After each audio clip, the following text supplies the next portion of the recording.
Study IQ IAS, अब तैयारी हुई affordable. Hello everyone, welcome to study IQ। दोस्तों, मेरा नाम है अंकित चौधरी।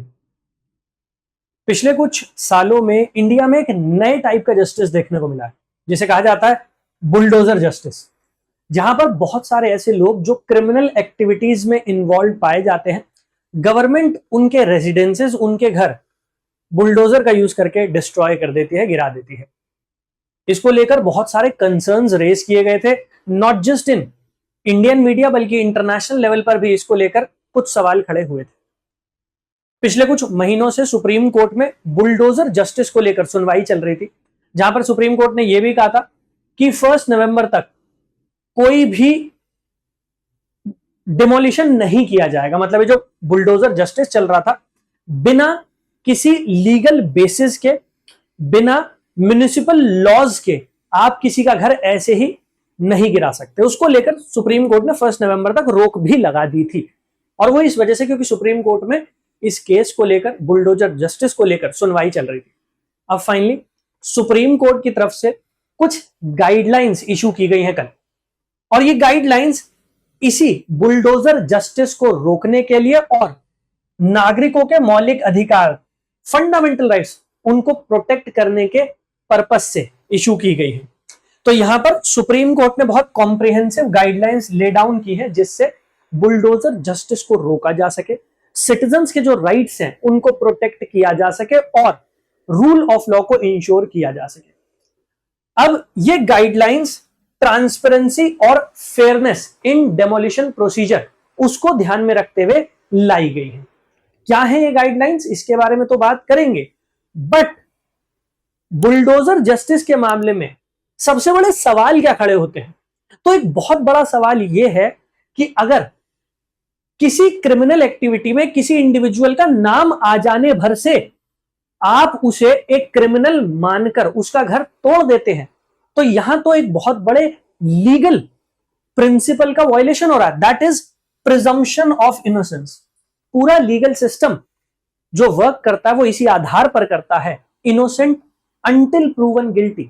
अभी तक वो गिल्टी प्रूव नहीं हुआ है, अभी तक उसके ऊपर कोर्ट्स में केस चलाया नहीं गया है, एविडेंस सामने नहीं आया, लेकिन आपने ये मान लिया कि वही दोषी है, आपने उसे गिल्टी मान लिया, तभी तो आपने सजा के तौर पर घर गिरा दिया।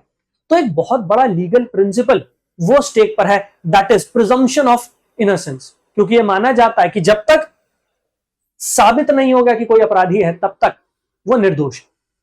इसके साथ साथ जब आप किसी का घर गिरा रहे हैं, एंड नॉट जस्ट वो व्यक्ति जो किसी क्राइम में इन्वॉल्व पाया गया है उसका, बल्कि उसके घर वाले या फिर उसके रिश्तेदार या फिर वो टेनेंट्स जो उस मकान में रह रहे हैं, वो भी सफर करते हैं।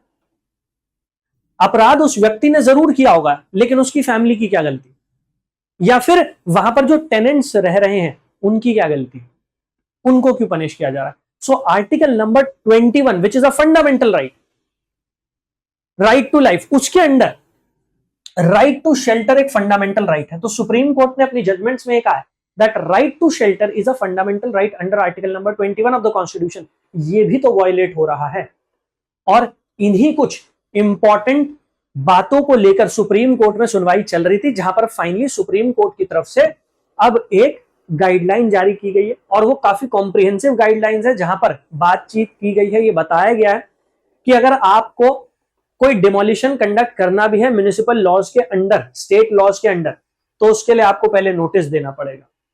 आपको वो व्यक्ति जिसका घर, जिसका रेजिडेंट डिमोलिश किया जा रहा है, उसको एक प्रॉपर सुनवाई का मौका देना पड़ेगा।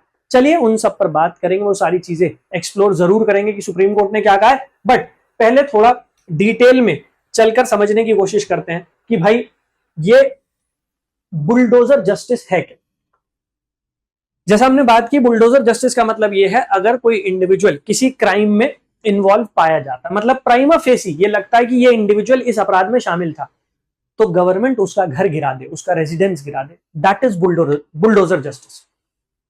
So bulldozer justice refers to the practice of demolishing properties of those accused of crimes using heavy machinery. And in fact, ऐसा नहीं है कि bulldozer justice as a practice ये केवल इंडिया में ही पाई जाती है, नहीं, ये प्रैक्टिस आपको वेस्टर्न कंट्रीज में भी देखने को मिलती है, हालांकि अब नहीं होता क्योंकि अब वो काफी इवॉल्व कर चुके हैं, काफी आगे बढ़ चुके हैं, वहां पर जो लॉज है वो काफी स्ट्रिक्ट हो चुके हैं, स्ट्रिंजेंट हो चुके हैं। इसके साथ साथ ह्यूमन राइट्स को वहां पर ज्यादा वैल्यू किया जाता है। तो अब वेस्टर्न कंट्रीज में आपको कोई बहुत ज्यादा ये प्रैक्टिसेस देखने को नहीं मिलती, बट 1950s 60s में अमेरिका में भी ऐसी प्रैक्टिसेस देखने को मिलती थी। वो लोग जो ड्रग पेडलिंग उसमें इन्वॉल्व हुआ करते थे, उनके घरों को गिरा दिया जाता था बुलडोजर का यूज करके। तो जो 60s 70s में अमेरिका में प्रैक्टिस चल रही थी, वही प्रैक्टिस अब इंडिया में भी अपनाई गई है, उसे बुलडोजर जस्टिस कहा जा रहा है। अब इसकी शुरुआत कहां से हुई इंडिया में? रिसेंटली बहुत सारे स्टेट्स में मामले देखने को मिल रहे हैं, बट एक इनिशियल जो स्टार्टिंग होती है वो कहां से हुई, थोड़ा उसको समझ लेते हैं। आगे बढ़ने से पहले, if you are a UPSC aspirant, अगर आप एक यूपीएससी एस्पिरेंट है और 2025, 26 या 27 में आप अपना यूपीएससी का अटेम्प्ट देने जा रहे हैं, तो आपको बिल्कुल फाउंडेशन से अपनी तैयारी करनी पड़ेगी। दैट मीन्स आपको प्रीलिम्स में जीएस, सीसैट, मेंस में जीएस के papers, answer writing, essay writing, इन सबको अच्छे से कवर करना होगा और उसके साथ साथ टेस्ट भी सॉल्व करने पड़ेंगे, प्लस करंट अफेयर्स भी कवर करना है। तो इसीलिए स्टडी आईक्यू के सारे बैचेस आपके लिए अवेलेबल हैं और इन बैचेस के ऊपर डिस्काउंट भी चल रहा है। 15 नवंबर तक ये डिस्काउंट चलने वाला है, तो आप इसका फायदा उठा सकते हैं। एसी लाइव कोड लगाकर अगर आप एडमिशन लेंगे तो आपको डिस्काउंट और स्पेशल मेंटोरशिप दोनों मिल जाएंगे, तो आप इसका फायदा उठा सकते हैं। So as we were discussing कि भाई बुलडोजर जस्टिस की एक शुरुआत कहां देखी गई इंडिया में, तो ये शुरुआत उत्तर प्रदेश में देखी गई। यूपी में बहुत सारे क्रिमिनल्स जो एक्टिवली क्राइम में इन्वॉल्व थे, उनकी प्रॉपर्टीज, उनके घरों को डिमोलिश किया गया बुलडोजर का यूज करके, और वहीं से ये एक्रोनिम निकल कर आया बुलडोजर जस्टिस। इनफैक्ट यूपी के चीफ मिनिस्टर योगी आदित्यनाथ जी, उनको बुलडोजर बाबा के नाम से भी बुलाया जाने लगा, वो इसी वजह से क्योंकि यूपी में बहुत एक्सटेंसिवली इस चीज का इस्तेमाल किया जा रहा था। यूपी की देखा देखी बाकी स्टेट्स में भी आपको गवर्नमेंट कुछ ऐसी ही प्रैक्टिसेस इस्तेमाल करते हुए नजर आई, जैसे दिल्ली 2022 में, दिल्ली में कम्युनल क्रैशेस हुए। कम्युनल क्लैशेस के बाद ये देखा गया कि बहुत सारे लोगों के घर डिमोलिश किए गए, तो जहांगीरपुरी इलाके में बहुत सारे लोगों के घर गिराए गए थे। हरियाणा 2022 में हरियाणा के नुह में, गुड़गांव के पास ही पड़ता है नुह, थोड़ा आगे जाके, वहां पर सिमिलर प्रैक्टिस देखी गई, जहां पर हरियाणा गवर्नमेंट ने हेवी मशीनरी, बुलडोजर्स का इस्तेमाल करके वो लोग जो कम्युनल क्लैशेस में इन्वॉल्व थे उनके घरों को गिराया गया। इनफैक्ट ना केवल यूपी, हरियाणा, दिल्ली, बल्कि मध्य प्रदेश में भी ऐसी ही सिमिलर प्रैक्टिस देखने को मिली, जहां पर लोगों के घर डिमोलिश किए गए। एंड इनफैक्ट ये प्रैक्टिस केवल क्रिमिनल्स या आम आदमी तक सीमित नहीं है। महाराष्ट्र के केस में एक फेमस एक्ट्रेस कंगना रनौत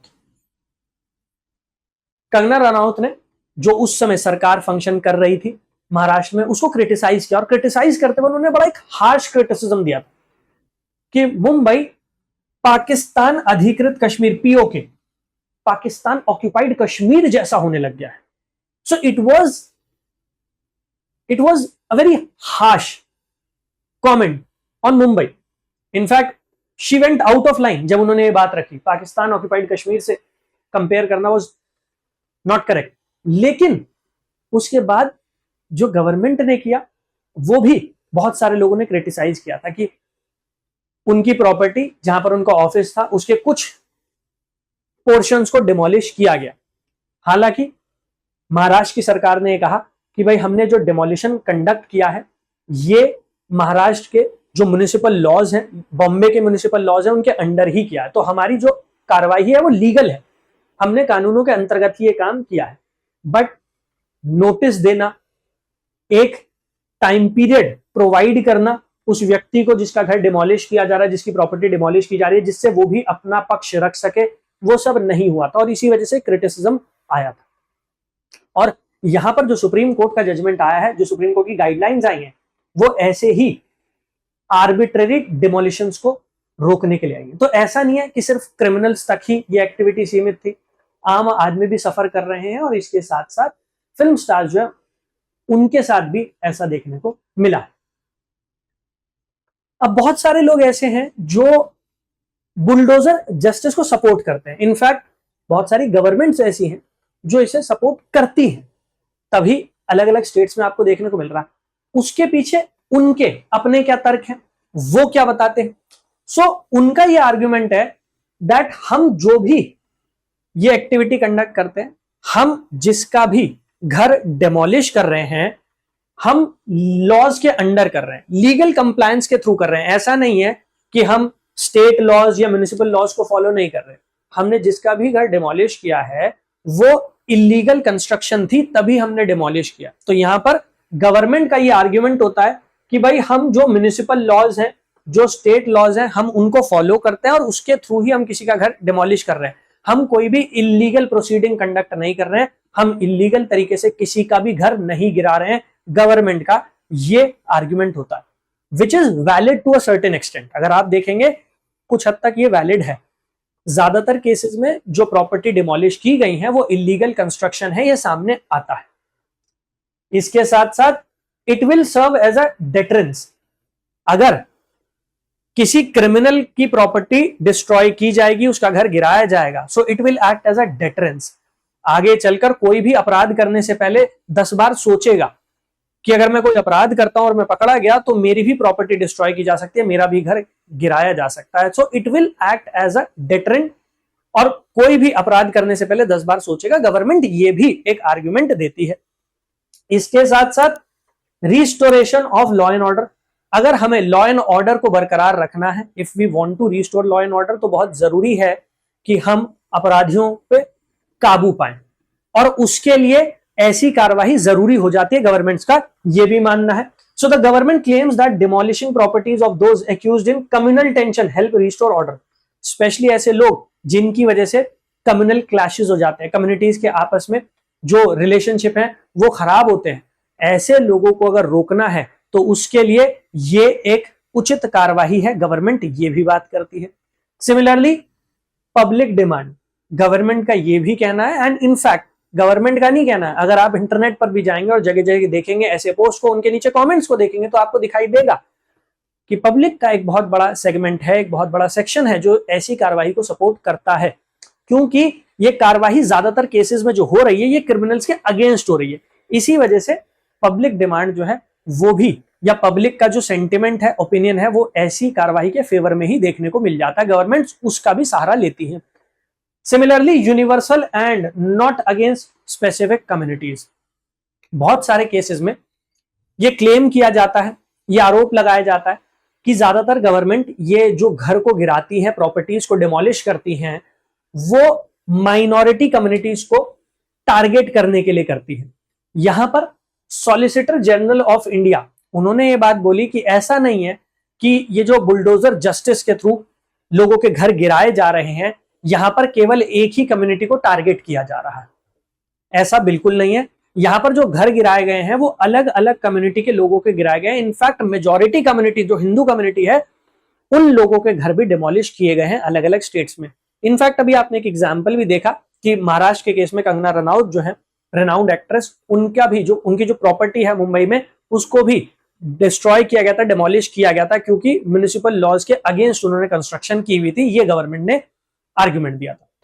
तो सॉलिसिटर जनरल ऑफ इंडिया का ये कहना है कि भाई ऐसा नहीं है कि एक ही स्पेसिफिक कम्युनिटी को टारगेट किया जा रहा है। ये जो कार्रवाई की जा रही है इट इज लीगल, ये लीगल कार्रवाई है और इसीलिए की जा रही है जिससे क्राइम को कंट्रोल किया जा सके, रोका जा सके। ये गवर्नमेंट के arguments in favour of bulldozer justice. लेकिन अगर ये इतना ही लीगल होता या फिर रूल ऑफ लॉ को फॉलो करते हुए ये कार्रवाई की जा रही होती एडमिनिस्ट्रेशन की तरफ से, तो सुप्रीम कोर्ट शायद ये गाइडलाइंस जारी ही ना करता। सो दैट मींस कहीं ना कहीं कुछ क्रूशियल क्वेश्चंस इन्वॉल्व हैं, कुछ कंसर्न्स हैं जिसकी वजह से सुप्रीम कोर्ट को ये गाइडलाइंस जारी करनी पड़ी। So what are the major concerns? ऐसे क्या क्या कंसर्न सामने आते हैं बुलडोजर जस्टिस को लेकर? सबसे पहला, violation of rule of law. हो सकता है कि म्युनिसिपल लॉज को फॉलो करते हुए ये कार्रवाई की जा रही है, बिल्कुल ऐसा हो सकता है, there are no two ways about that, but एक प्रॉपर प्रोसीजर फॉलो किया जाना चाहिए।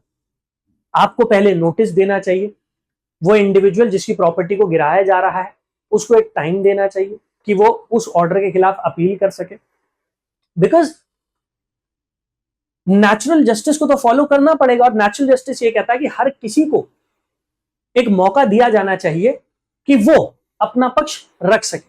तो यहां पर अगर आप देखेंगे, there is a blatant violation of rule of law in several cases. मैं ये नहीं कह रहा कि हर केस में ऐसा देखने को मिलता, बट बहुत सारे केसेस में ऐसा हुआ है जहां पर एक प्रॉपर टाइम फ्रेम नहीं दिया गया है, जहां पर आपने इतना समय भी नहीं दिया है कि कोई घर से सामान बाहर निकाले। चलिए, आपको डिमोलिश करना है, इलीगल कंस्ट्रक्शन है, बट गवर्नमेंट इतना समय तो दे सकती है कि कोई अपनी इंपॉर्टेंट चीजें जो अंदर हैं उनको बाहर निकाल सके। बहुत सारे केसेस में देखा जाता है वो भी नहीं दिया जाता टाइम। तो सारे केसेस नहीं, but yes, in several cases this was scene. So bulldozer demolitions without due process violate the rule of law and principle of natural justice। इसके साथ साथ फंडामेंटल राइट्स हमने स्टार्टिंग में ही बात की थी। सुप्रीम कोर्ट ने अपने बहुत सारे जजमेंट में कहा that right to residence is a fundamental right under article 21 of the constitution. Right to shelter is a fundamental right guaranteed under article 21 of the constitution. और अगर आप किसी का हाउस डिमोलिश कर रहे हैं without following proper procedure, without giving a fair opportunity of representation, तो आप ना केवल प्रिंसिपल ऑफ नेचुरल जस्टिस को वायलेट कर रहे हैं, आप उसका एक फंडामेंटल राइट जो है वो भी उससे छीन रहे हैं। क्योंकि अब सुप्रीम कोर्ट ये कह चुकी है कि इंडिया में ड्यू प्रोसेस ऑफ लॉ की डॉक्ट्रिन यूज की जाएगी। और ड्यू प्रोसेस ऑफ लॉ की डॉक्ट्रिन केवल इस बात में बिलीफ नहीं रखती कि एक प्रोसीजर होना चाहिए, वो प्रोसीजर अपने आप में फेयर और जस्ट भी होना चाहिए। यहां पर यही देखने को मिल रहा है कि प्रोसीजर्स तो हैं बट वो फेयर और जस्ट नहीं है। इसके साथ साथ प्रिजम्पशन ऑफ इनोसेंस, हमने स्टार्टिंग में इसकी भी बात की थी कि जब तक किसी के ऊपर कोई क्राइम साबित नहीं हो जाता तब तक वो इनोसेंट माना जाता है लीगल सिस्टम में, बट वो भी वायलेट हो रहा है। इसके साथ साथ टारगेटिंग ऑफ माइनॉरिटीज, ये भी इल्जाम लगाया जाता है। जब भी कम्युनल क्लैशेस होते हैं और कम्युनल क्लैशेस के बाद ऐसा कोई इंसिडेंट सामने आता है जहां पर गवर्नमेंट ने किसी का घर गिराया, किसी की प्रॉपर्टी गिराई, तो वहां पर बहुत सारे केसेस में निकल कर आता है कि माइनॉरिटी कम्युनिटी के जो इंडिविजुअल हैं उनके घर गिराए गए हैं। वहां पर एक आरोप ये लगाया जाता है कि माइनॉरिटी कम्युनिटीज जो है उनको टारगेट किया जा रहा है गवर्नमेंट के थ्रू। हालांकि हमने अभी देखा कि सॉलिसिटर जनरल ऑफ इंडिया, उन्होंने ऑन रिकॉर्ड ये बात बोली है कि गवर्नमेंट माइनॉरिटीज को टारगेट नहीं कर रही है। इनफैक्ट हमने एक एग्जाम्पल भी देखा जहां पर वो किया गया, बट पब्लिक परसेप्शन ये क्रिएट किया जा रहा है कि माइनॉरिटीज जो है उनको टारगेट किया जाता है। तो ये भी एक बड़ा सवाल है। इनफैक्ट सुप्रीम कोर्ट में भी इसको लेकर बात उठाई गई थी। इसके साथ साथ बहुत सारे एथिकल इश्यूज भी शामिल हो जाते हैं। बहुत सारी एथिकल कंसिडरेशंस, एथिकल इश्यूज जो हैं वो भी सामने आते हैं, जैसे conflicting roles. There is a conflict. Conflict किस बात का है? जज, ज्यूरी और एग्जीक्यूशनर सब गवर्नमेंट बन गई है। सेपरेशन ऑफ पावर की डॉक्ट्रिन के अंडर गवर्नमेंट के 3 ऑर्गन्स होते हैं, legislature, executive and judiciary. Executive का काम होता है जो लॉज बनकर आए हैं उनको लागू करवाना, और जुडिशरी का काम होता है ये डिसाइड करना कि कोई क्रिमिनल है या नहीं है और उसको कितनी पनिशमेंट दी जानी है। बट यहां पर तो जज भी कौन है? एग्जीक्यूटिव ही बन गया है। सो जज, ज्यूरी और एग्जीक्यूशनर तीनों कौन है? एग्जीक्यूटिव है, जो सेपरेशन ऑफ पावर का जो प्रिंसिपल है उसको वायलेट कर रहा है। इसके साथ साथ डिसप्रपोर्शनेट पनिशमेंट प्रोवाइड की जा रही है। आई टोटली एग्री कि किसी ने अगर कोई क्राइम किया है उसको पनिशमेंट जरूर मिलनी चाहिए, लेकिन किसी ने अगर क्राइम किया है तो पनिशमेंट उसको मिलनी चाहिए या उसकी फैमिली को मिलनी चाहिए, उसके बच्चों को मिलनी चाहिए, उसके रिश्तेदारों को मिलनी चाहिए, या फिर जिसने अपराध किया था उसकी प्रॉपर्टी में रहने वाले जो टेनेंट्स हैं उनको मिलनी चाहिए। आर्टिकल 21 तो टेनेंट का भी है, जो वहां पर रह रहा है उस किराएदार का भी है, आप तो उसका भी आर्टिकल 21 वायलेट कर देते हैं। तो यहां पर डिसप्रपोर्शनेट पनिशमेंट प्रोवाइड की जा रही है। पनिशमेंट ना केवल वो आदमी झेल रहा है, उसकी वाइफ, उसके बच्चे, इनफैक्ट उस प्रॉपर्टी में रहने वाले टेनेंट भी झेल रहे हैं। सो यहां पर जो अपराध की सजा दी जा रही है वो डिसप्रपोर्शनेट है। लॉ ये कहता है कि अपराध जितना बड़ा है सजा उतनी ही हो। आप ऐसे लोगों को भी पनिश कर रहे हैं जिन्होंने वो अपराध किया ही नहीं, जो उस अपराध में शायद शामिल ही नहीं थे। And there is also a concern about authoritarianism. अगर गवर्नमेंट्स के पास ये अथॉरिटी आ जाएगी, ये पावर आ जाएगी कि बिना जुडिशरी के डिसीजंस के वो खुद ही सजा देने लग जाएंगे, तो यहां पर तो गवर्नमेंट अथॉरिटेरियन हो जाएंगे। अगर रूल ऑफ लॉ को फॉलो नहीं किया जाएगा, principle of natural justice violate किया जाएगा, लोगों के फंडामेंटल राइट्स छीने जाएंगे, वायलेट किए जाएंगे, then such a government will become despotic and authoritarian. इस बात को लेकर भी सवाल उठाए जा रहे हैं कि जुडिशरी के डिसीजंस के बिना कैसे एग्जीक्यूटिव के पास ये अथॉरिटी आ रही है कि वो किसी को पनिशमेंट प्रोवाइड कर सके। पनिशिंग पावर्स जुडिशरी की हैं, उनको एग्जीक्यूट करने की पावर जरूर एग्जीक्यूटिव की हो सकती है, तो ये कैसे हो रहा है कि एग्जीक्यूटिव ये काम कर पा रहा है। So these are also ethical concerns which are being raised regarding bulldozer justice. अब सुप्रीम कोर्ट ने बहुत सारे केसेस में बुलडोजर जस्टिस ही नहीं, एग्जीक्यूटिव एक्शन को लेकर कुछ बातें रखी।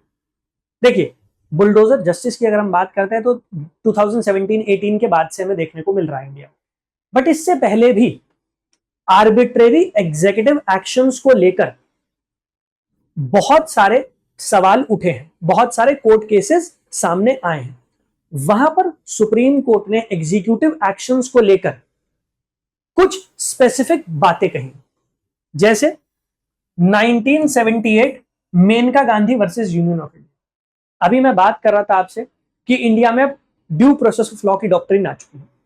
यही केस है 1978 का, जिसके थ्रू इंडिया में ड्यू प्रोसेस ऑफ लॉ ये डॉक्ट्रिन इंट्रोड्यूस की गई थी।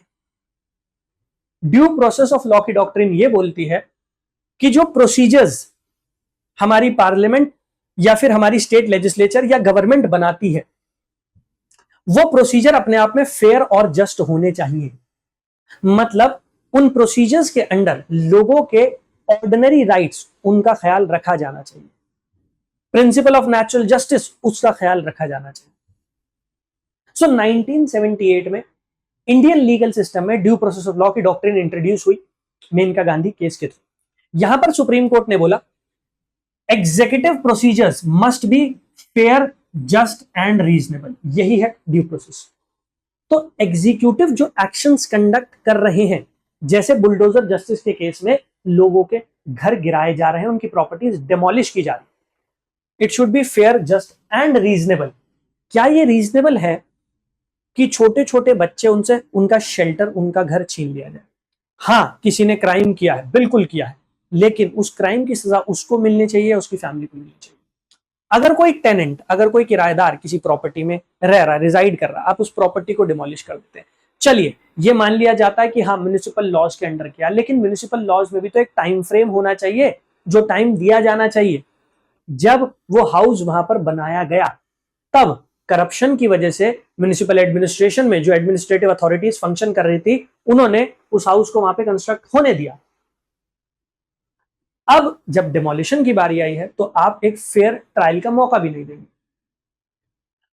तो जो प्रोसीजर है वो अपने आप में फेयर और जस्ट भी तो होने चाहिए।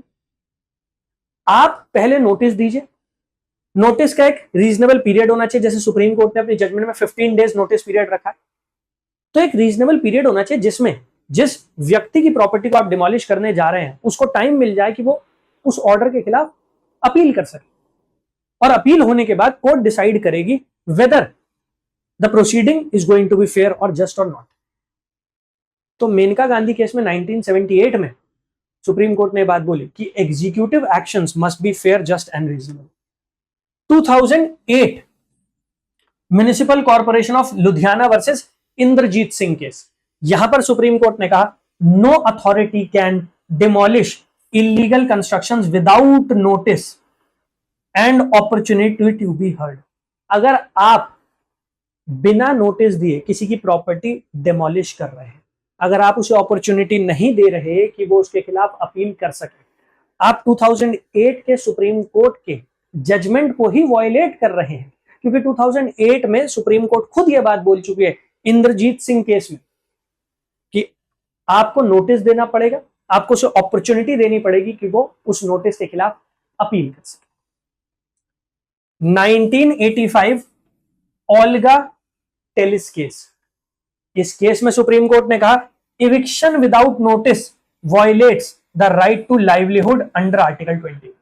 अगर आप किसी व्यक्ति को, किसी इंडिविजुअल को किसी कमर्शियल प्रॉपर्टी से एविक्ट कर देते हैं बिना कोई नोटिस दिए, बिना उसको अपॉर्चुनिटी दिए कि वो उस नोटिस के खिलाफ अपील कर सके, तो आप प्रिंसिपल ऑफ नेचुरल जस्टिस का तो वायलेशन कर ही रहे हैं, लेकिन आर्टिकल नंबर 21 के अंडर राइट टू लाइवलीहुड आप उसको भी वायलेट कर।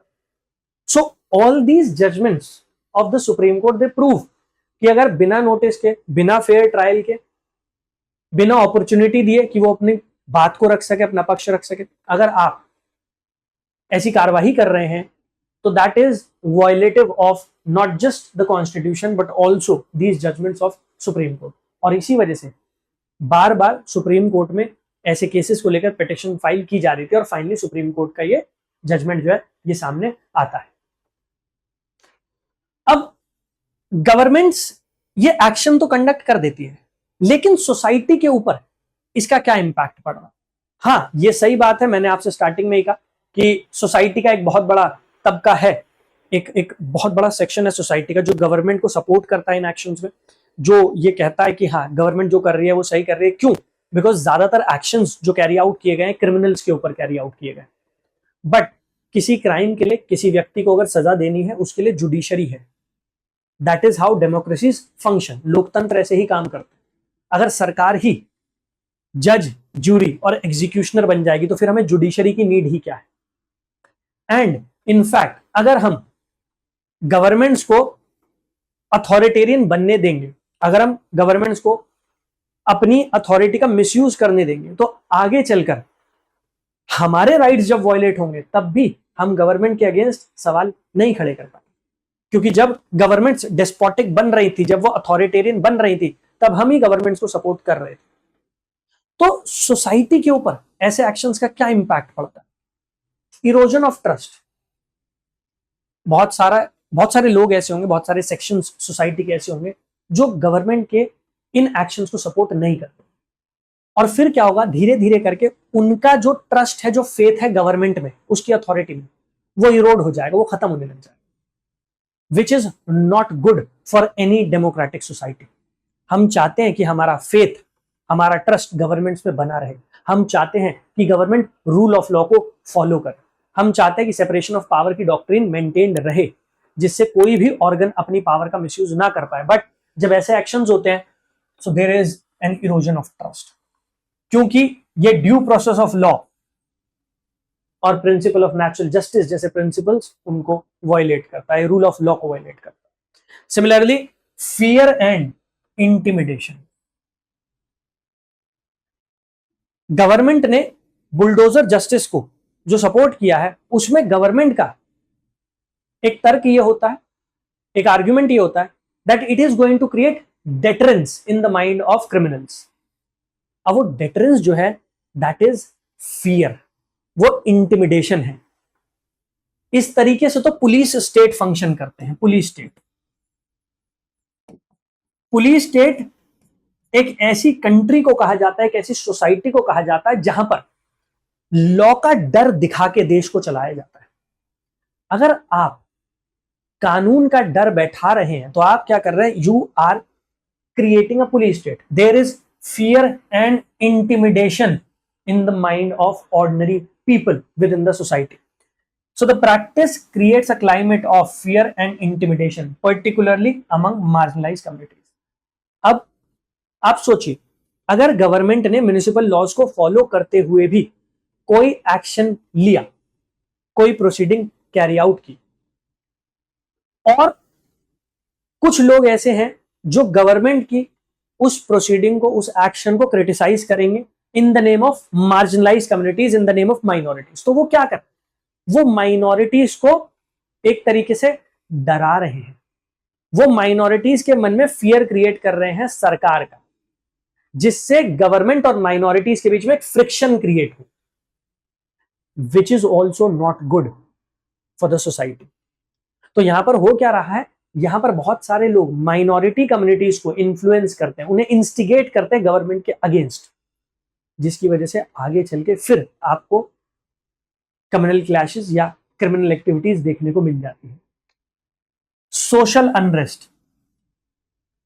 So bulldozer justice can fuel social unrest and exhibit existing tensions, जो मैंने अभी आपको बताया। ऐसे एरियाज, ऐसे रीजन्स जिनका एक इतिहास रहा है, जिनकी एक हिस्ट्री रही है कम्युनल टेंशंस की, वहां पर बहुत सारे छोटे छोटे लीडर्स आपको ऐसे मिल जाएंगे जो गवर्नमेंट के अगेंस्ट माइनॉरिटीज को इंस्टिगेट करेंगे, और उसके बाद आपको देखने को मिलेगा कि कम्युनल क्लैशेस और बड़े लेवल पर फिर होते हैं।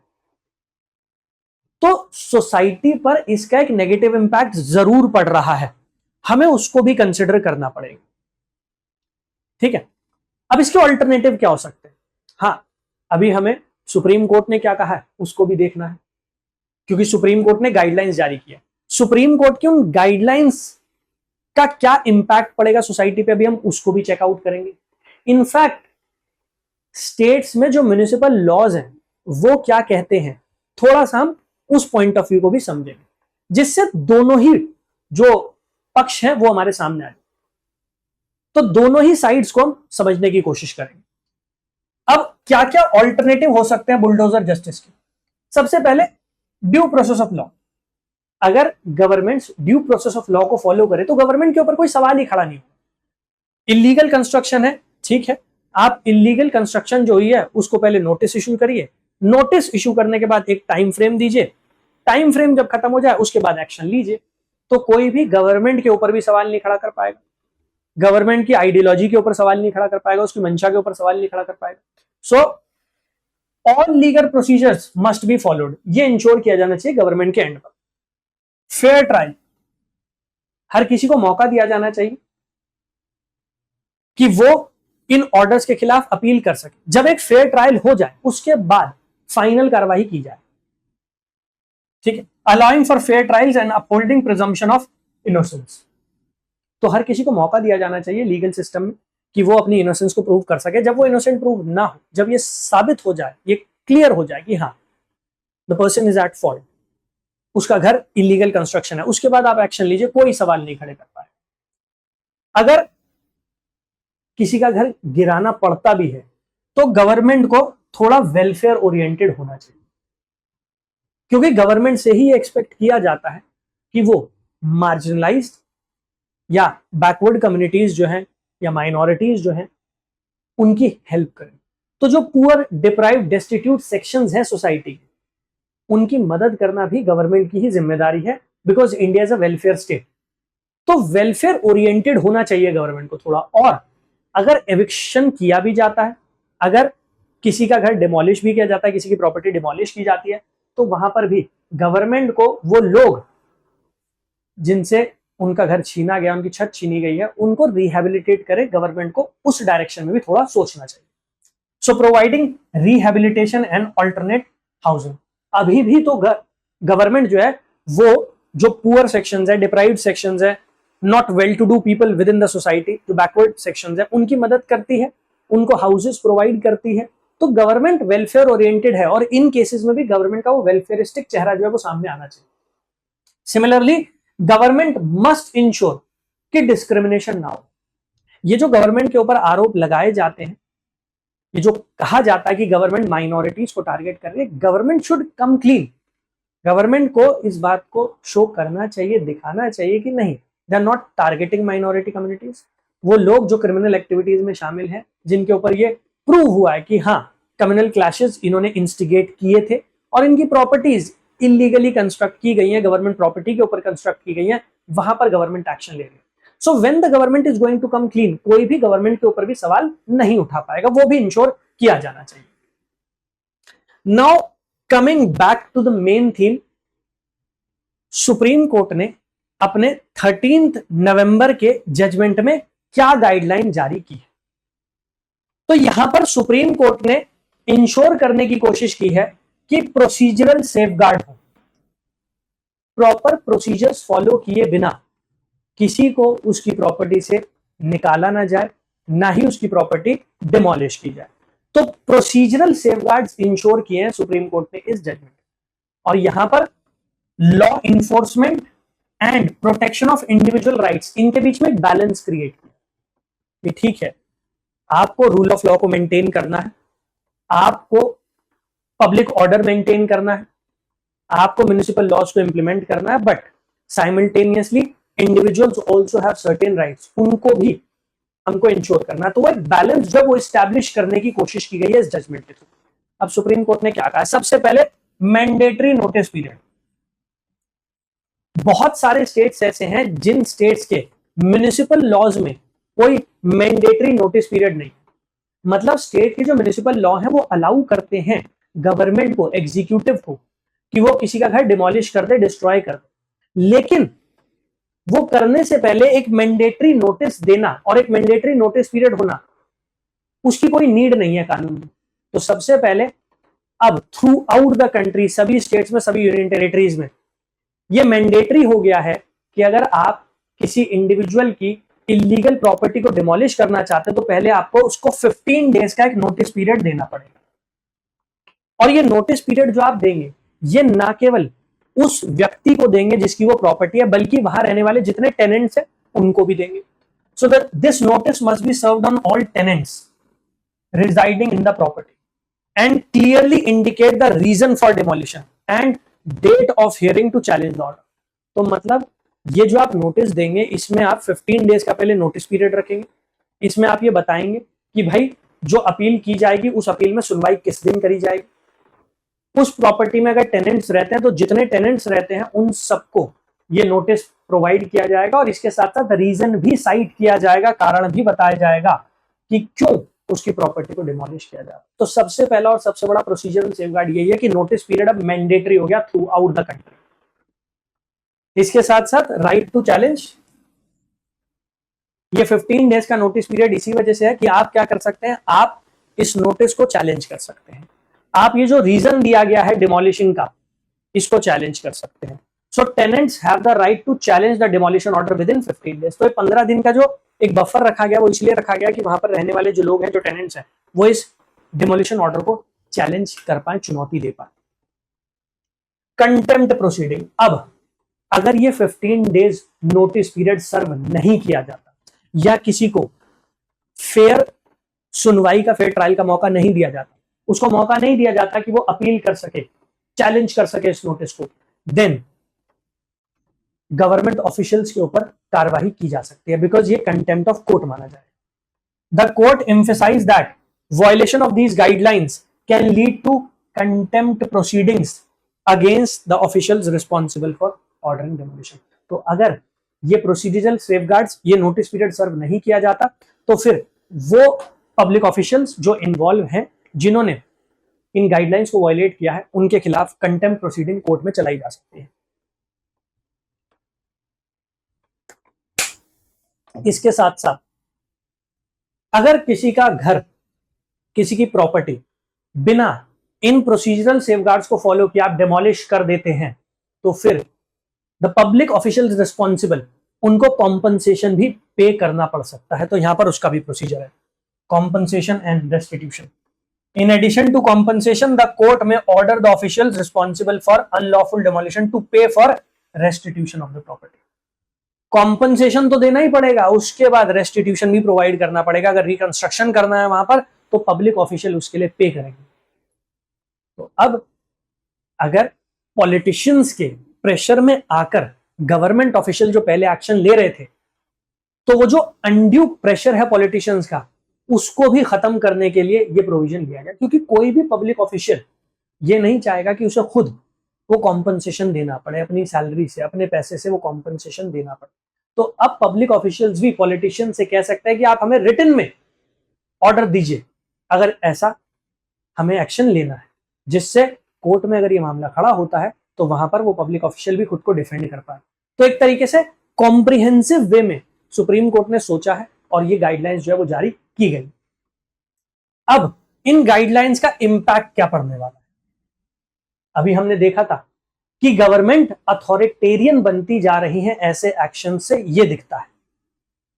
बिना नोटिस पीरियड सर्व करे किसी की भी प्रॉपर्टी डिस्ट्रॉय या डिमोलिश की जा रही है, लेकिन अकाउंटेबिलिटी किसकी तय हो रही है? कोर्ट किसको पनिश करे? वो तो अब हो ही नहीं पा रहा। बट इन गाइडलाइंस के बाद the officials that are responsible for such an action they can be held accountable. तो यहां पर अकाउंटेबिलिटी इंश्योर हो रही है। So the guidelines introduce a greater level of accountability for state officials. तो वो जो ऑफिशियल्स हैं जो इस कार्रवाई को कैरी आउट करेंगे ग्राउंड लेवल पर, ग्रासरूट लेवल पर, उनकी अकाउंटेबिलिटी फिक्स की जा सकती है as they face potential contempt charges and financial penalties. तो वो हो सकता है। इसके साथ साथ लीगल प्रोटेक्शन, अब आपने 15 डेज का एक बफर क्रिएट कर दिया है कि अगर किसी की प्रॉपर्टी डिमोलिश करनी है तो आपको 15 डेज का नोटिस देना पड़ेगा, और 15 डेज में वो उस नोटिस के खिलाफ अपील भी कर सकता है, जिस नोटिस में आप ये बताएंगे what is the reason why you are going to demolish that property, तो वो रीजन भी होगा।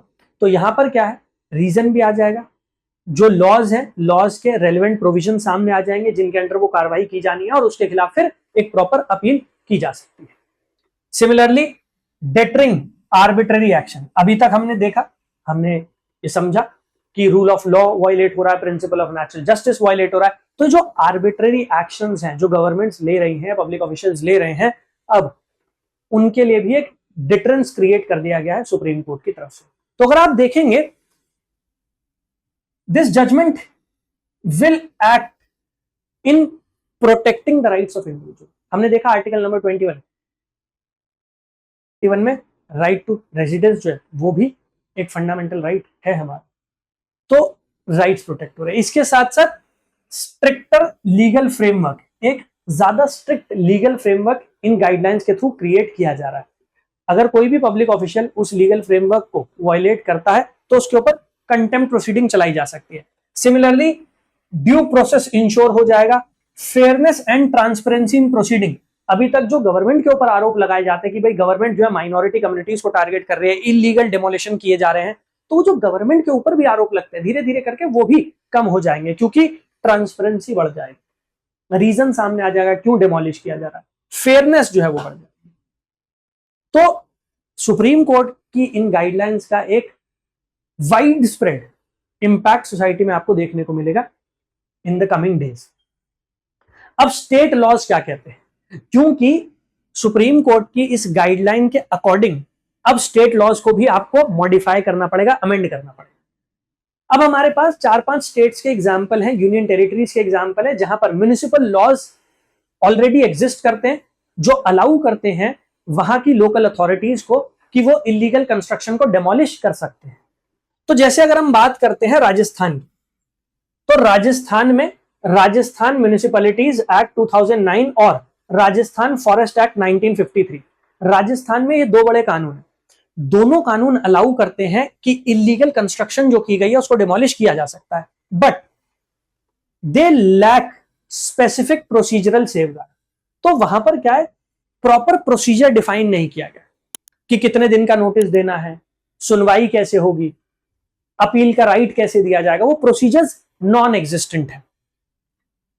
Emphasise by the supreme court such as mandatory notice period and right to challenge. तो सुप्रीम कोर्ट ने अपनी गाइडलाइन में ये जो डिटरेंस क्रिएट किया है, ये नोटिस पीरियड दिया है, ये राइट टू अप्लाई का अधिकार दिया, वो इन लॉज में एग्जिस्ट नहीं करता, और इसी वजह से राजस्थान में भी ऐसी कार्रवाई देखने को मिल जाती है। सिमिलरली अगर आप बात करते हैं मध्य प्रदेश की, हम उन स्टेट्स की ज्यादा बात कर रहे हैं जिन स्टेट्स में आपको पिछले कुछ सालों में ये कार्रवाई ज्यादा देखने को मिली है, नॉर्थ इंडिया के वो स्टेट्स। अगर आप बात करते हैं मध्य प्रदेश में, तो मध्य प्रदेश म्युनिसिपैलिटीज एक्ट 1961 है। इस लॉ के अंडर भी इलीगल कंस्ट्रक्शन को डिमोलिश किया जा सकता है, बट अगेन प्रोसीजरल सेफगार्ड्स इसमें भी नहीं है, वो इसमें भी मिसिंग है। Allows for demolition of unauthorised building but requires the notice to be served on the owner first, however the act lacks a specific time frame for notice period and the right to challenge the order। तो यहां पर यह जरूर लिखा गया है, यह provision जरूर है कि आप प्रॉपर्टी को डिमोलिश करने से पहले नोटिस प्रोवाइड करेंगे, लेकिन ये नोटिस का पीरियड कितना होगा वो नहीं दिया गया, तो मतलब आर्बिट्रेरी एक्शन हो जाएगा। सुप्रीम कोर्ट ने तो 15 डे का एक बफर क्रिएट कर दिया, बट मध्य प्रदेश के कानून में वो बफर नहीं है, तो आप एक दिन पहले नोटिस दे सकते हैं, 2 दिन पहले नोटिस दे सकते हैं और डिमोलिश कर सकते हैं। फिर right to challenge the order वो भी नहीं है वहां पर। सिमिलरली अगर आप बात करेंगे उत्तर प्रदेश की, तो Uttar Pradesh urban planning and development act 1973 ये अलाउ करता है उत्तर प्रदेश में अथॉरिटीज को कि वो इलीगल कंस्ट्रक्शन को डिमोलिश कर सकते हैं। The act specifies a 15 to 40 day period for removal but lacks the detailed procedural protection laid down by Supreme Court. तो यहां पर 15 to 40 डेज का एक बफर जरूर दिया गया, लेकिन क्या प्रोसीजर होने चाहिए, कैसे अपील की जा सकती है, वो मिसिंग है. एंड इनफैक्ट सबसे ज्यादा जो बुलडोजर जस्टिस की कार्रवाई देखने को मिली है यूपी में ही देखने को मिली है, वहीं से फेमस भी हुआ. तो यहां पर कानून में 15 to 40 डेज का एक पीरियड है, बट इससे ज्यादा प्रोसीजर्स पर बात नहीं की गई. सिमिलरली अगर आप बात करेंगे दिल्ली की, तो दिल्ली में दिल्ली म्युनिसिपल कॉर्पोरेशन एक्ट है 1957 का. अब उस एक्ट में एक रीजनेबल अपॉर्चुनिटी की बात जरूर की गई है, बस इतनी ही बात की गई है. वहां पर कहा गया है requires a reasonable opportunity to be given to the owner to show why demolition order should not be issued and allow for appeal before the appellate tribunal. तो वहां पर ये दो वर्ड्स लिखकर छोड़ दिए गए हैं, रीजनेबल अपॉर्चुनिटी. बट क्या होती है रीजनेबल अपॉर्चुनिटी, कितने टाइम में रीजनेबल अपॉर्चुनिटी प्रोवाइड की जाएगी. अगर वो टाइम फ्रेम नहीं है तो फिर क्या एक्शन होगा, इसके साथ साथ कितने समय में अपील की जा सकती है. तो ये जो पूरी डिटेल्स हैं प्रोसीजर की, वो मिसिंग है. और आप देखिए सभी कानूनों में वो डिटेल्स कहीं ना कहीं मिसिंग है. While the DMC Act includes some procedural protection, it does not specify a mandatory notice period as outlined in Supreme Court guideline.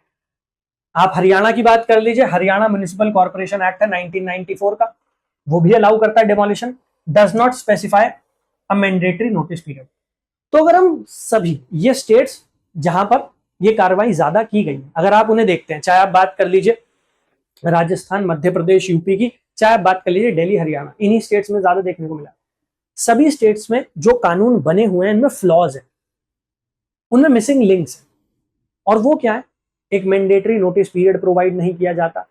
अगर मैंडेटरी नोटिस पीरियड है भी तो राइट ऑफ अपील वो मिसिंग हो जाता है. तो कहीं ना कहीं वो लूपहोल सभी कानूनों में देखने को मिल रहे हैं, जिसका फायदा गवर्नमेंट ऑफिशियल्स उठा लेते हैं. बट अब सुप्रीम कोर्ट के इस जजमेंट के बाद, सुप्रीम कोर्ट की इन गाइडलाइंस के बाद आपको दिखाई देगा कि ये मनमानी कार्रवाई जो है धीरे धीरे करके कम होती चली जाएगी. ऐसा नहीं है कि रातों रात खत्म हो जाएगी, अभी भी प्रोसीजरल लूपहोल्स जो है उनका फायदा उठाया जाएगा, बट धीरे धीरे करके वो कार्रवाई कम जरूर होगी. इसके साथ साथ जो लोकल लॉज हैं, स्टेट लॉज हैं, उनमें सुप्रीम कोर्ट की इन गाइडलाइंस के अकॉर्डिंग अब चेंजेस भी आपको देखने को मिलेंगे. तो जैसा मैं बोल रहा था, reconciling state laws with supreme court guidelines. अब अगर आप सुप्रीम कोर्ट की गाइडलाइंस को फॉलो नहीं करते तो आपके ऊपर कंटेम्प्ट प्रोसीडिंग चलाई जा सकती है, आपको कॉम्पनसेशन पे करने की नौबत आ सकती है. तो यहां पर देयर इज अ नीड कि आप जो स्टेट लॉज हैं, जो लोकल बॉडीज हैं, उनके जो लॉज हैं उनको चेंज करें, और सुप्रीम कोर्ट की गाइडलाइंस में ये जो प्रोसीजरल सेफगार्ड्स प्रोवाइड किए गए हैं उनको इन लॉज में ऐड किया जाए. ठीक है, तो सबसे पहले तो लेजिस्लेटिव रिव्यू किया जाना चाहिए, जो कानून है उन कानून का रिव्यू होना चाहिए, और जहां जहां लूपहोल्स हैं वहां वहां सुप्रीम कोर्ट ने जो अपनी गाइडलाइंस इशू की हैं उनको ऐड किया जाना चाहिए. So state legislature must review existing laws related to demolition to identify inconsistencies with supreme court's guideline. ठीक है, तो अगर कहीं नोटिस पीरियड का क्लॉज नहीं है तो वो नोटिस पीरियड का क्लॉज होना चाहिए. अगर कहीं राइट ऑफ अपील प्रोवाइड नहीं किया गया तो राइट ऑफ अपील का क्लॉज क्रिएट किया जाना चाहिए. तो स्टेट्स को अब अपने जो स्टेट लॉज हैं, लोकल लॉज हैं, उनमें चेंज करने पड़ेंगे और सुप्रीम कोर्ट की जजमेंट जो है उनसे अलाइन करना पड़ेगा. सिमिलरली एडमिनिस्ट्रेटिव ऑर्डर्स, अब जो एडमिनिस्ट्रेटिव ऑर्डर्स इशू किए जाएंगे वो भी इसके अकॉर्डिंग होंगे. इनफैक्ट जब तक लॉज चेंज नहीं हो रहे तब तक गवर्नमेंट्स क्या कर सकते हैं, गवर्नमेंट्स एडमिनिस्ट्रेटिव ऑर्डर्स जारी कर सकती हैं, जिन एडमिनिस्ट्रेटिव ऑर्डर्स में सुप्रीम कोर्ट की गाइडलाइंस को इंक्लूड किया जाए. तो जब तक टाइम लग रहा है लोकल लॉज को, स्टेट लॉज को अमेंड करने में और सुप्रीम कोर्ट ने जो सेफगार्ड्स दिए हैं उनको शामिल करने में, तब तक क्या किया जा सकता है, एडमिनिस्ट्रेटिव ऑर्डर्स के थ्रू इसको इंप्लीमेंट करवाया जा सकता है. Training and awareness, public officials जिनकी ये बेसिक ड्यूटी है कि वो ये डिमोलिशन की कार्रवाई करें या म्युनिसिपल लॉज को लागू करें, उनको प्रॉपर ट्रेनिंग प्रोवाइड करनी चाहिए. उनमें एक अवेयरनेस क्रिएट की जानी चाहिए रिगार्डिंग सुप्रीम कोर्ट जजमेंट. क्योंकि बहुत सारे केसेस में क्या देखने को मिलता है, सुप्रीम कोर्ट के जजमेंट तो आ जाते हैं बट वो ग्रास रूट लेवल पर लागू नहीं हो रहे होते। क्यों? क्योंकि वहां पर लोकल लेवल पर जो ऑफिशियल्स काम कर रहे हैं, स्टेट लेवल पर जो ऑफिशियल्स काम कर रहे हैं, उनको इन जजमेंट्स की अवेयरनेस ही नहीं होती। सुप्रीम कोर्ट ने क्या कहा है, उसकी अवेयरनेस नहीं होती। कुछ टाइम पहले सुप्रीम कोर्ट का एक जजमेंट आया था, section 66A of information technology act. उस जजमेंट को आए हुए एक दशक हो गया, लेकिन आज भी उस लॉ के अंडर बहुत सारे केसेस रजिस्टर होते रहते हैं स्टेट्स में। रिसेंटली एक रिपोर्ट आई थी जिसमें बताया एक डेकेड लगभग हो गया जजमेंट को आए हुए, आज भी सुप्रीम कोर्ट उस जजमेंट में 66A को इलीगल डिक्लेयर कर चुकी है, अनकॉन्स्टिट्यूशनल डिक्लेयर कर चुकी है, लेकिन उसके बावजूद उस सेक्शन के अंडर केसेस फाइल किए जा रहे हैं। That is lack of awareness. तो जो लोकल लेवल पर अथॉरिटीज काम कर रही है, लोकल लेवल पर ऑफिशियल्स काम कर रहे हैं, उनको ट्रेनिंग प्रोवाइड की जानी चाहिए, उनमें अवेयरनेस क्रिएट की जानी चाहिए इस जजमेंट को लेकर। ठीक है, सो स्टेट गवर्नमेंट को लॉज को रिव्यू करना पड़ेगा। जब तक वो लॉज अमेंड नहीं हो पा रहे तब तक एडमिनिस्ट्रेटिव ऑर्डर्स के थ्रू सुप्रीम कोर्ट की इन गाइडलाइंस को लागू करवाया जाना चाहिए, और जो ऑफिशियल्स रिस्पॉन्सिबल हैं इसे लागू करने के लिए उन्हें प्रॉपर ट्रेनिंग दी जाए, उनमें एक अवेयरनेस क्रिएट की जाए, जिससे सुप्रीम कोर्ट की इस गाइडलाइन को ग्रासरूट लेवल पर इंप्लीमेंट करवाया जा सके। Now finally what is the significance of this judgment? महत्व क्या है? What is the importance, significance of this judgment? इस जजमेंट के बाद आर्टिकल नंबर 21 के अंडर जो फंडामेंटल राइट्स वायलेट हो रहे थे, सुप्रीम कोर्ट ने उन फंडामेंटल राइट्स को प्रोटेक्ट करने का काम किया। So this judgment will enable the protection of fundamental rights of citizens. So these guidelines aim to protect fundamental rights such as presumption of innocence and right to shelter and fair hearing. तो fundamental rights protect हो। Preventing abuse of power, हमने देखा था कि governments authoritarian बन रही है, अगर वो ऐसे एक्शन ले रही है उसका सोसाइटी में एक नेगेटिव इंपैक्ट क्रिएट होता है। तो अब the abuse of power will be restricted, जो कॉन्स्टिट्यूशनलिज्म और कॉन्स्टिट्यूशनल प्रिंसिपल्स को इस्टेब्लिश करने के लिए बहुत जरूरी होने वाला है। So the guidelines serve as a deterrence against the misuse of power by state authorities. इसके साथ साथ promoting rule of law, rule of law, that a society must be governed by rules and not according to the whims and fancies of an individual. Authoritarian governments नहीं होनी चाहिए। आप किसी को punish तभी करें जब उसने कोई क्राइम किया है, और सजा उतनी ही दे जितना उस क्राइम के लिए दी जानी चाहिए, प्रोपोर्शनल पनिशमेंट। तो यहां पर सोसाइटी में रूल ऑफ लॉ जो है वो एस्टैब्लिश होगा सुप्रीम कोर्ट की इस मेजर जजमेंट के बाद। बट हाँ, कुछ चैलेंजेस जरूर सामने आएंगे। There are going to be challenges that the administration is going to face, that the courts are going to face in implementing this judgment. जैसे मैंने अभी आपको एग्जांपल दिया, 66A इलीगल डिक्लेयर हो चुकी है, अनकॉन्स्टिट्यूशनल डिक्लेयर हो चुकी है, बट आज भी हमारे पुलिस ऑफिशियल्स 66A के अंडर केसेस रजिस्टर कर लेते हैं बिकॉज लैक ऑफ अवेयरनेस। तो सबसे पहले अवेयरनेस क्रिएट की जानी चाहिए, और ये अवेयरनेस सिर्फ पब्लिक ऑफिशियल्स में क्रिएट नहीं होनी चाहिए, ये अवेयरनेस पब्लिक में भी आनी चाहिए। पब्लिक को भी पता होना चाहिए कि सुप्रीम कोर्ट ने क्या जजमेंट दिया है, जिससे अगर उनके साथ इलीगल कोई कार्रवाई की जा रही है तो फिर वो उसके खिलाफ आवाज उठा सके। So one challenge is the lack of awareness among state officials and the public. तो यहां पर इफेक्टिव अवेयरनेस जनरेशन होना चाहिए, ना केवल पब्लिक ऑफिशियल में जो इन गाइडलाइंस, इन लॉज, इन रूल्स को इंप्लीमेंट कराते हैं, बल्कि सिटीजन्स में। इसके साथ साथ रेजिस्टेंस फ्रॉम स्टेट अथॉरिटीज, आपको बहुत सारे केसेस में देखने को मिलेगा that state authorities are going to resist it, क्योंकि अभी तक जो अथॉरिटी है और उस अथॉरिटी का यूज है वो गवर्नमेंट अपने अकॉर्डिंग कर पा रही थी, बट अब सुप्रीम कोर्ट ने एक डेटरेंस क्रिएट कर दिया। अब सुप्रीम कोर्ट ने कहीं ना कहीं स्टेट गवर्नमेंट की अथॉरिटीज को चेक किया है, लिमिट किया है। अब आपको ये भी देखने को मिलेगा कि बहुत सारे केसेस में स्टेट अथॉरिटीज जो है, स्टेट गवर्नमेंट्स जो है, there will be a lack of political will from them to enforce them. So state authorities may resist implementing the guidelines, particularly if they perceive them as hindering their ability to carry out demolition drives. तो यहां पर उस बात को भी face करना पड़ेगा और उसके लिए भी हमें तैयार रहना पड़ेगा. इनफैक्ट सुप्रीम कोर्ट को इस जजमेंट को, इन गाइडलाइंस को इन्फोर्स कराने के लिए और स्ट्रिक्ट जजमेंट हो सकता है आने वाले समय में देने. इनफैक्ट ज्यादातर स्टेट में जो गवर्नमेंट ये एक्शंस ले रही थी वो इस वजह से भी ले रही थी क्योंकि गवर्नमेंट प्रोजेक्ट करना चाहती है अपने आप को स्ट्रांग, जिससे आने वाले इलेक्शन में वो अपने वोट बैंक को केटर कर पाए. वो भी एक एंगल होता है. इसके साथ साथ जुडिशियल ओवरसाइट, अगर जुडिशरी इंश्योर करना चाहती है कि ये गाइडलाइंस प्रॉपर्ली ग्रासरूट लेवल पर इंप्लीमेंट हो तो जुडिशियल ओवरसाइट बहुत जरूरी हो जाती है. So the effectiveness of the guidelines also depend on judiciary's commitment to upholding. The court must play a proactive role in ensuring compliance and holding officials accountable.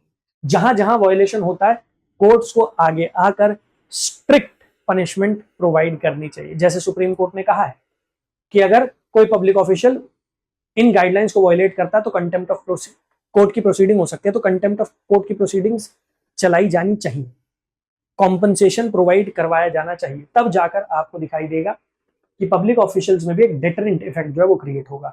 And changing practices, अभी तक अगर आप देखेंगे तो ब्लेटेंटली इन लॉज का इस्तेमाल किया जा रहा था. एक डेटरेंट इफेक्ट क्रिएट करने के लिए गवर्नमेंट बार बार इनका यूज करती थी. तो कहीं ना कहीं वो प्रैक्टिसेस जो चली आ रही हैं उनको भी चेंज करना पड़ेगा, तभी जाकर ये गाइडलाइंस इन्फोर्स हो पाएंगे, इंप्लीमेंट हो पाएंगे. ऑलराइट. और अगर इन्हें लागू करवाना है, इन चैलेंजेस को फेस करना है, तो फिर लीगल रिफॉर्म्स की जरूरत है, जिन पर हमने अभी बात की है कि भाई जो लॉज हैं, स्टेट लॉज हैं, उनको गाइडलाइंस के अकॉर्डिंग चेंज किया जाना चाहिए, उनमें अमेंडमेंट किए जाने चाहिए, ट्रेनिंग और अवेयरनेस क्रिएट की जानी चाहिए, जुडिशियल ओवरसाइट होनी चाहिए और पब्लिक अवेयरनेस होनी चाहिए रिगार्डिंग द जजमेंट. तभी जाकर आपको दिखाई देगा कि सुप्रीम कोर्ट की गाइडलाइंस एक्चुअल लेवल पर, ग्रासरूट लेवल पर इन्फोर्स और इंप्लीमेंट कराई जा सकती है. अदरवाइज वो डिटरेंट इफेक्ट क्रिएट नहीं हो पाएगा और गवर्नमेंट्स अथॉरिटी का मिसयूज करती हुई नजर फिर गया. सो आई होप आपको पूरा मुद्दा क्या है वो समझ में आ गया होगा.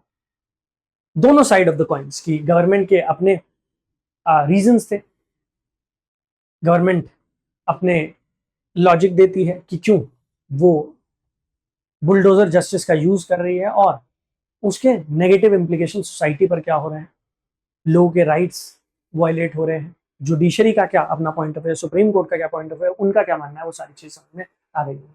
इनफैक्ट आप ये पूरी की पूरी पीडीएफ आप एक्सेस कर सकते हैं टेलीग्राम चैनल से. मैं टेलीग्राम चैनल का नाम आपको प्रोवाइड कर देता हूं, मेंस आंसर राइटिंग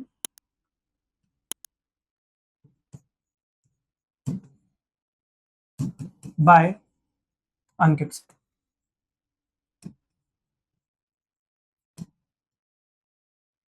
ये टेलीग्राम चैनल, आप इस टेलीग्राम चैनल को एक्सेस कर सकते हैं और इस टेलीग्राम चैनल से आप इस पीडीएफ को डाउनलोड कर सकते हैं. ये आपकी यूपीएससी की प्रिपरेशन में भी आपको काफी मदद जो है वो प्रोवाइड करेगी. इनफैक्ट यूपीएससी स्पेसिफिक ऐसे ही टॉपिक को बिल्कुल निटी ग्रिटी में अंडरस्टैंड करने के लिए आप इस टेलीग्राम चैनल से जुड़े रह सकते हैं. यहाँ पर डेली बेसिस पर आपको ऐसे ही इंपॉर्टेंट टॉपिक का एक पूरा एनालिसिस मिल जाएगा. वीडियो पसंद आई हो तो लाइक जरूर कर दीजिएगा, बाकी लोगों के साथ भी शेयर कर दीजिएगा. I shall see you next time in some other video ऐसी ही एक डिटेल एनालिसिस के साथ. Thank you everyone. Study IQ IAS अब तैयारी हुई अफोर्डेबल.